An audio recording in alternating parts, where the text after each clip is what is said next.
Well, that's some massive talent right there, I would say. Oh, some might say an unbearable weight of it. I don't know how Brian is able to manage the unbearable weight of his massive talent, which brings us to our next part of the show, reviewing the Nick Cage movie, The Unbearable Weight of Massive Talent. Did you guys see it? I did. Max, did you see it? I have not. No. You haven't That's seen what it? I'm looking Oh, No. So just us, Just just me and to- Roland. Interesting. That was the deal. I'm pretty sure that's what we agreed. I thought we- But I'll be looking. Try to sell it to me. okay. Okay, well, first of all, let's start basic. Roland, thumbs up, thumbs down. What'd you think? Yeah, I'm gonna go ahead and second that. Yeah. Good movie. I think we're kind of seeing a trend here of movies that are straying away from being just one thing. Last week we covered Everything Everywhere All at Once. That was Everything All at Once. This movie takes a really different tack with that, and basically it's super self-aware. Nick Cage plays himself, and every time they discuss what kind of movie it is, the type of movie it is changes. And it's I think you're kind of getting interesting. ahead of it. Maybe. Why don't you tell me, why don't you take me back to the beginning? So basic gist summary, it's about Welcome back. Sorry about that. Okay, we had a bit of technical difficulties there, but Roland, you were saying that it's still, it looks a little frozen on my screen. I don't know if anybody else is getting that. Same. let's take a look. Oh, I'll fix that. Give me a second. Yeah, Oh, you're good. Okay. Where was I? I'm so sorry, guys. We were talking about the massive talent, and this is, we have a bit of a bromance blooming here where Nick Cage is meeting his biggest fan ever, and Nick Cage is thinking he's going to quit acting. And one of the scenes that I loved is where he's telling him you can't quit, but instead of just trying to convince him, he starts imagining that they're in a movie, and he forces Nick Cage to act, and he gets him to recognize his love for the art, and he's like bringing his hero back to life, and they're able to recognize in each other something that's been missing in every other part of their lives. And it's like a real movie about friendship and how you can find undiscovered friendship. And that's Pedro Pascal, right? That is Pedro Pascal, and he's wonderful. And so, Roland, you were making the point that right after the scene, they start talking about making a movie, and go ahead with that. One of the major things that they grow this friendship on is talking about movies, which is something that Nick Cage can't do with his daughter, which is a big theme in the movie. But they start talking about movies, and they're like, hey, you know, we should make a movie together. And so they have these movie ideas, and throughout the rest of the movie, that, you know, every time they get a new idea, the movie that we're watching changes to the idea. And a very interesting, it's such a, I hate to say this, but cute, subtle version of meta. You know, well, that's what I really liked about it, is it wasn't self-aware in a very typical sense, because Nick Cage's character, he's always living in the reality of the movie. That doesn't change. And to contrast that with something like Everything Everywhere All at Once, like every scene has a certain feeling. They break the fourth wall, they do all this, but where the continuity is never broken in this. They just address like, well, this movie might be a little, you know, let's introduce a hostage situation. And he's like, why? And it's like, I don't know, we're just kind of, and the movie that they're conceptualizing is the movie we're watching, which is, I love. So you mentioned Nick Cage, like, and his financial struggles. So I actually had no idea. So, and I'm guessing it's based on real life. So what's the story there? Did Nick Cage? I mean, it sounds like I've been living under the rock, but like, what Under happened the to Nick rock. Cage? So that was another thing. There were like so many funny like references to all the other Nick Cage movies. Tons. Yeah. Yeah. The whole it's very funny because the whole like, oh, it's actually Nick Cage comes from a lot of actual Nick Cage. Nick Cage went through a lot of financial troubles very early in his careers, I think late 90s. If Wow. Okay. and you know, a lot of it's just like spending crazy things. Like there's the famous story of him having a two-headed snake and this and that. And he Wow.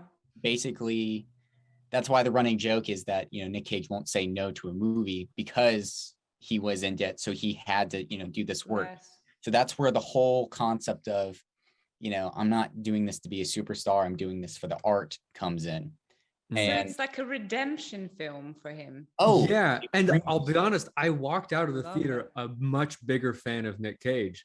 oh 'Cause yeah, he laughs at himself, but he's not degrading himself or debasing himself yeah, the way some of these other movies have, you know, these self-aware movies can. yeah, It's just the movie's got heart, it's got self-awareness, but it's Yeah. not drenched in irony. It's a unique film and I would recommend you see it. I liked it. There is one thing that kept popping up, and it's in the trailer, so it's not really that big of a spoiler. But Nikki, Yes. in it. I love that Was device. so. There's which is something that I sadly related to.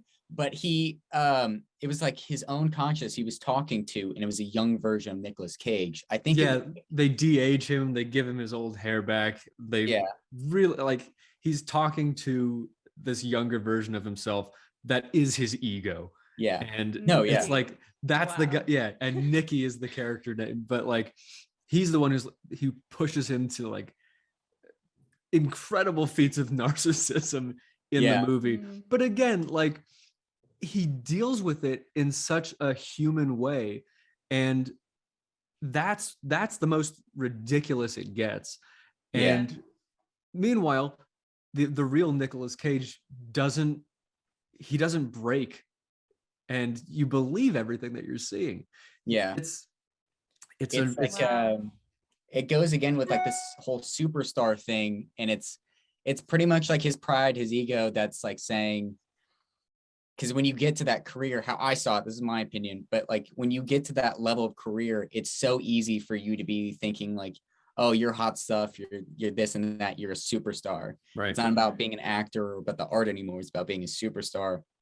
And that's what I kind of saw it as, like that tightrope that Nick Cage felt like he's been kind of on for the longest time.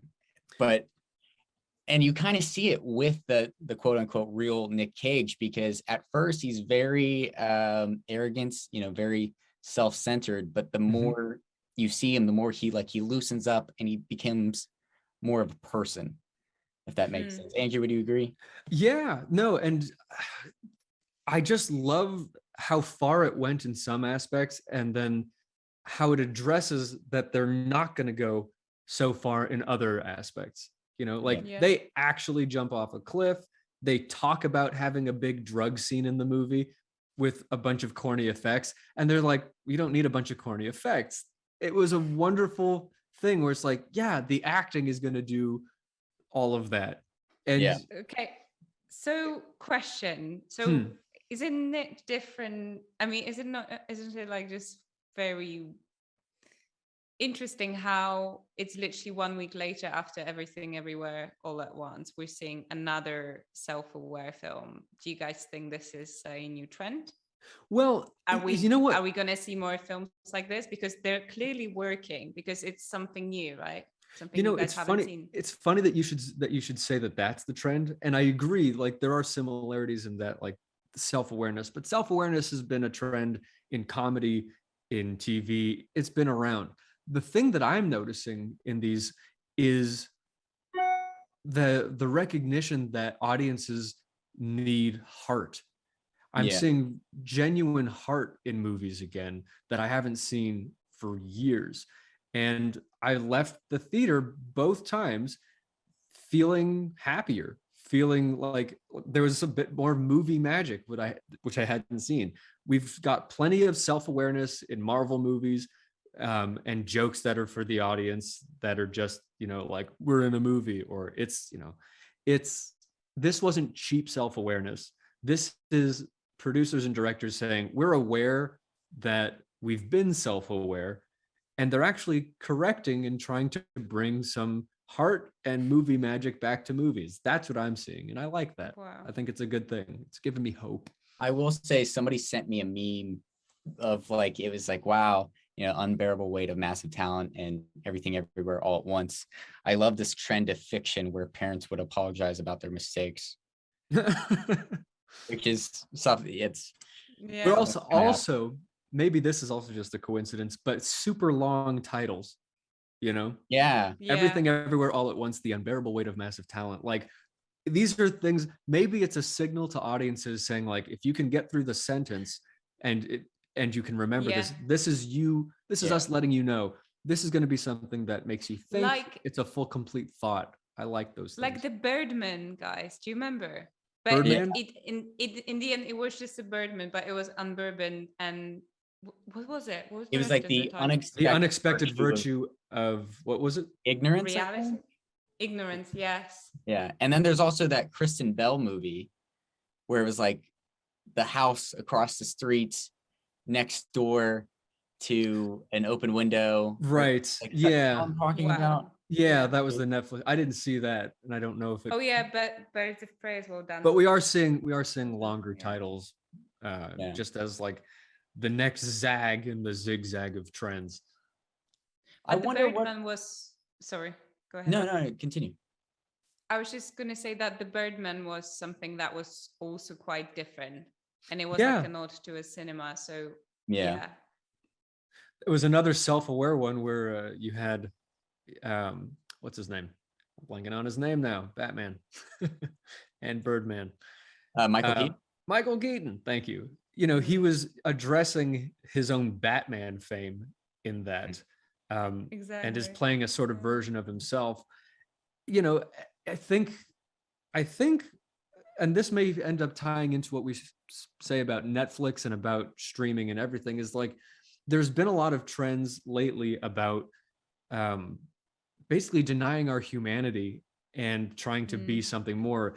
And there's so much fakeness in our lives, whether it be presenting ourselves on social media or, you know, trying to be a celebrity or a superstar or trying to change what we are. There seems to be a shift toward humanity and, you know, kind of breaking out of this last 10 years of hypermedia. That's my feeling anyway. But I think bottom line, you should see this movie. It's a good one. Yeah. Definitely. Oh, I will. You guys sold me. So sold it to me, not sold me. Good job. Well, but yeah, excited to see what's next. I wonder what another is like the self-aware film we're going to watch.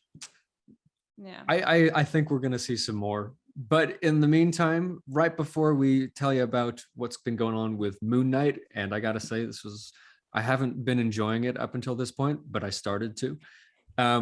Before we get to our review of this week's episode, be sure to like, subscribe, and tell all your friends about Oh So Curious. We're here every Sunday, live streaming and available throughout the week with updates on things going on in pop culture and the way entertainment industry is shifting.